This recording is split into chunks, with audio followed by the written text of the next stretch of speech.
Hello friends, good evening. स्वागत है मेरे यूट्यूब चैनल गुरु शिवांश स्टडी पे। फ्रेंड्स, हम शब्द विचार का आज नया टॉपिक प्रयोग के आधार पर शब्द के भेद के बारे में आज चर्चा करेंगे।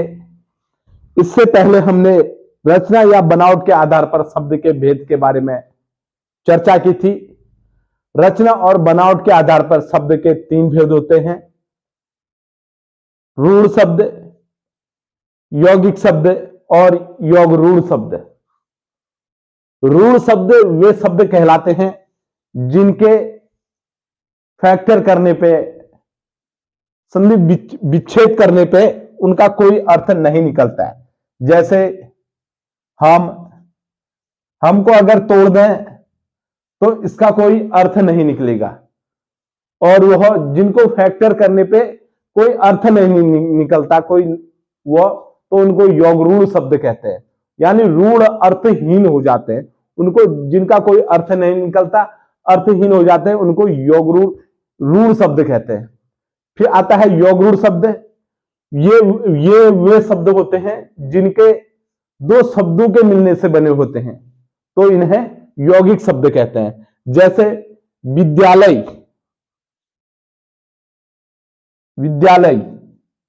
तो यह विद्याधन आलय।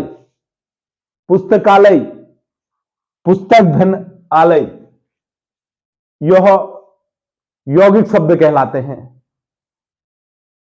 और योगरूढ़ शब्द वे शब्द होते हैं जिनका कोई अर्थ जो है तीसरा ही होता है। जैसे जलज,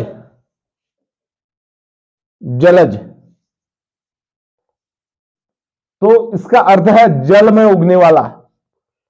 जल में उगने वाला यानी जल में उगने वाला क्या है? कमल। जैसे पीतांबर, श्वेतांबर, दिगंबर, लंबोदर आदि ये सारे योगरूढ़ शब्द के उदाहरण हैं।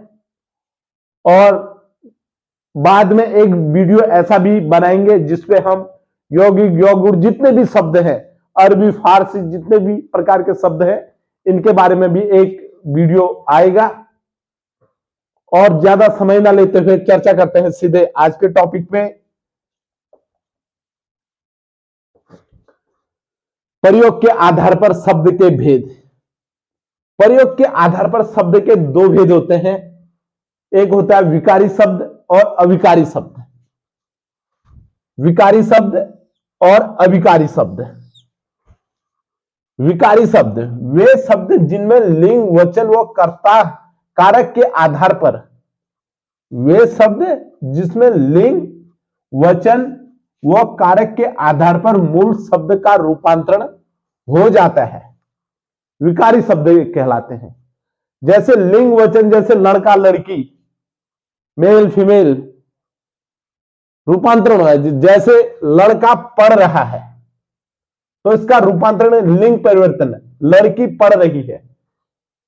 लड़का दौड़ रहा है, वचन परिवर्तन, लड़के दौड़ रहे हैं। लड़के के लिए आम लाओ, कारक परिवर्तन, लड़कों के लिए आम लाओ। ठीक है। लिंग, वचन, कारक के आधार पर मूल शब्द का रूपांतरण हो जाता है। लड़का, लड़की, लड़का, लड़के,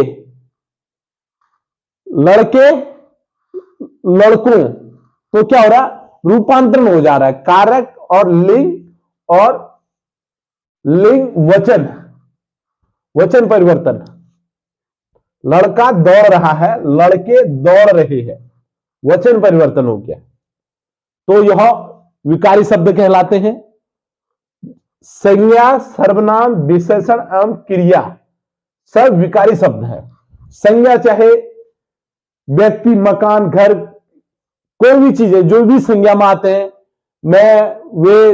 तुम जो सर्वनाम के लिए यूज किए जाते हैं, विशेषण एवं क्रिया, कार्य, विकारी शब्द कहलाते हैं। संज्ञा, सर्वनाम, विशेषण एवं क्रिया, इसके बारे में भी एक हम अलग सा वीडियो बनाएंगे, अलग सा एक टॉपिक रहेगा। जिसमें हम संज्ञा के बारे में भी चर्चा करेंगे, सर्वनाम के बारे में भी, विशेषण और क्रिया सभी के बारे में एक एक वीडियो बनाएंगे, एक एक टॉपिक बनेगा और इसके बारे में हम डिटेल से बाद में चर्चा करेंगे। और अभिकारी शब्द, वे शब्द लिंग वचन कारक की दृष्टि से परिवर्तन नहीं होते, अभिकारी शब्द कहलाते हैं, जिसमें लिंग वचन कारक की दृष्टि से परिवर्तन रूपांतरण हो जाता है, लेकिन इसमें कोई रूपांतरण नहीं हो, परिवर्तन नहीं होता है, तो उन्हें अभिकारी शब्द कहते हैं। और इसमें जो है क्रिया, विशेषण, संबंध बोधक, समुच्चय बोधक और विस्मय आदि बोधक शब्द अभिकारी शब्द हैं। क्रिया, विशेषण, संबंध बोधक, समुच्चय बोधक और विस्मय आदि बोधक सब अभिकारी शब्द हैं।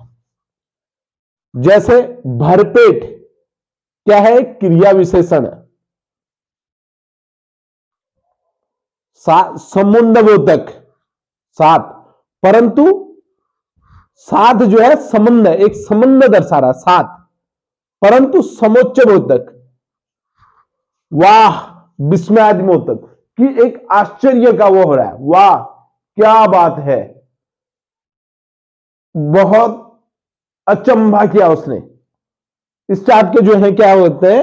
विस्मयादि बोधक, मतलब आश्चर्यचकित करने वाले वर्ड जो है वो क्या किसमें आते हैं? विस्मयादि बोधक आते हैं। तो दोस्तों आज का वीडियो कैसा लगा आप लोगों को? अगर अच्छा लगा तो चैनल को लाइक, सब्सक्राइब और शेयर जरूर कीजिएगा।